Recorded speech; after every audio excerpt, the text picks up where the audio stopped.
Thank you very much, Mr. Moderator. Distinguished ladies and gentlemen, the story is told over 125 years ago in a small rural community. There was one Indian family, and they had a function, and there were many dishes: dal, rice, aloo, and of course, curry, curry. The meal was served.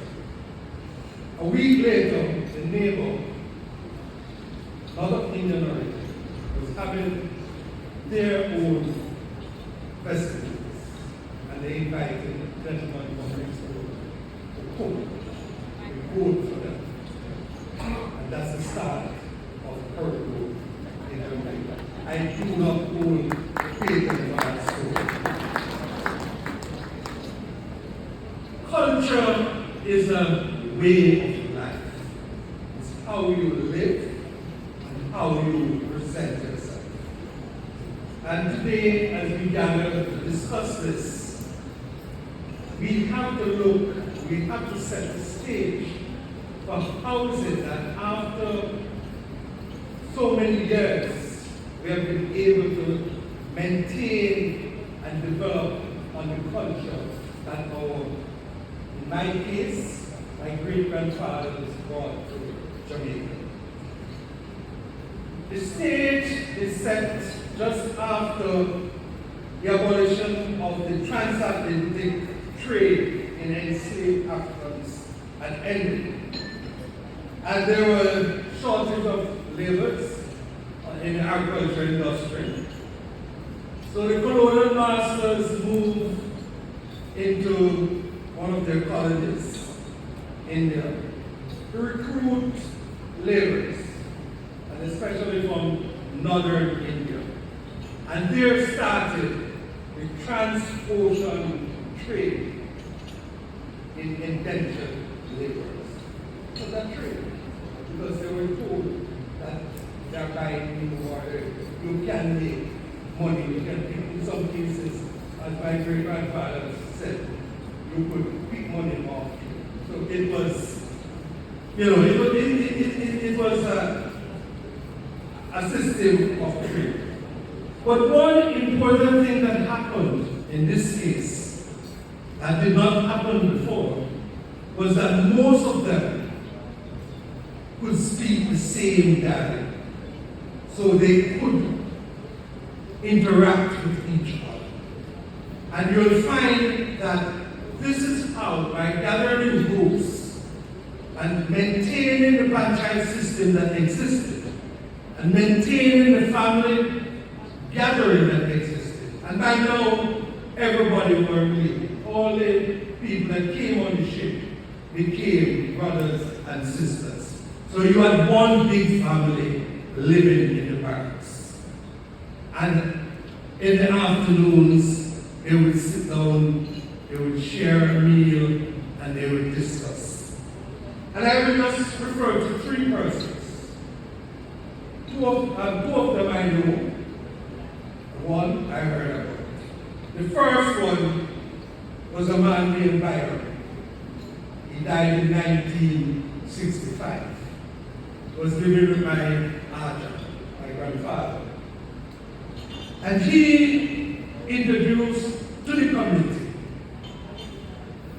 the typical folk dance of Uttar-Pradesh. And every weekend they would gather at, well, my grandfather was a spiritual man, very spiritual. He had a nice rum shop in the village. So they would gather there and they would sing and they would dance. In so doing, the culture was maintained. And it was passed down from generation to generation. I only have 5 minutes, 3 minutes to go.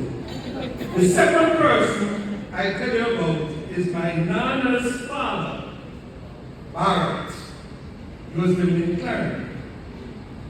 He was a young fellow from a priestly caste, but he ran away from India. So he was very knowledgeable. very knowledgeable in the scriptures. And all the men of that era would gather together at his home from Friday to Sunday. And my mother then, a young girl, would have to go there and cook for all of them. But one thing she remembered was that while they were chanting the Ramayana and the Mahabharata, they were passing something on the right-hand side that had a large amount of smoke in it. And then I remember the Jamaican song, pass the country on the right-hand side. This was what they were doing. They were passing the children on the right-hand side, which caused them, by this gathering, to share in the religious practices of our people, which I think probably there's some DNA in me that has brought it down to me. So once, and also you had one Ganga Maharaj. I don't know him, but I've heard of him. And people right here might know of him, who refused to do menial labor. So he cut off his fingers. And they call him Five Finger Baba. But he was an advocate. He was probably the first Indian lawyer in Jamaica, because he used to represent the people that were being victimized and displaced in the lower part of St. Andrew. In fact, there are many cases that would indicate his success at that. So he was a political leader. The closeness of the people, we're told that there were 90% Hindus and 10% Muslims. But what happened?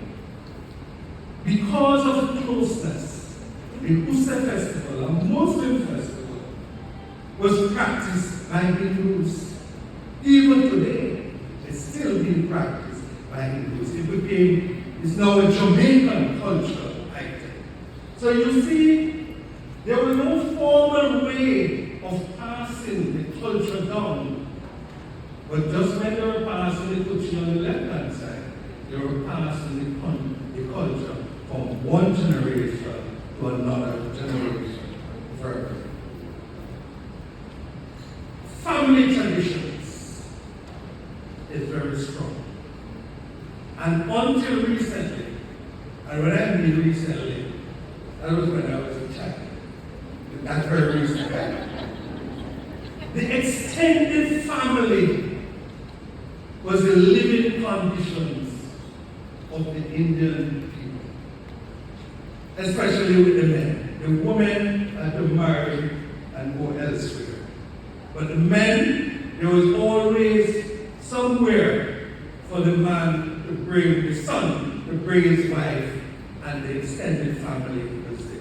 So we all the cousins became brothers. So I always wonder why they say cousin brother. That's cool. But we were cousins, but we were brothers. So we find that this family tradition, this closeness, encouraged us to move forward in our education.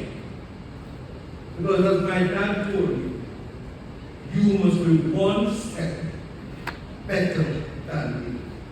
And likewise, your children must move further away. So we find that this family tradition also helped to propagate the singing and the dancing, the Bhojpuri type singing and dancing. That is now a part of our cultural traditions. Remember, there was no dance school like what my good sister asked that you can dance up there. People just watch and dance. And you go to a function and you listen and you sing. That's why some of the songs are distorted. But the important thing was the culture was being transmitted. And we're able to hold on to our identity. So,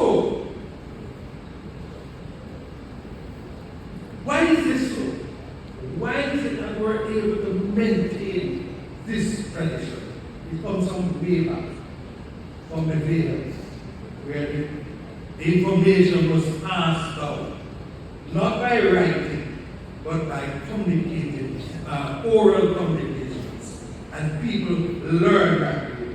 So we find that in that day, until formality started in the 60s and 70s, tradition was passed down for generation and the generation. So we find, therefore, that we became more and more integrated into a society, but we did not leave our culture behind. We brought it, we mixed it, and we now have out of many one people. Thank you.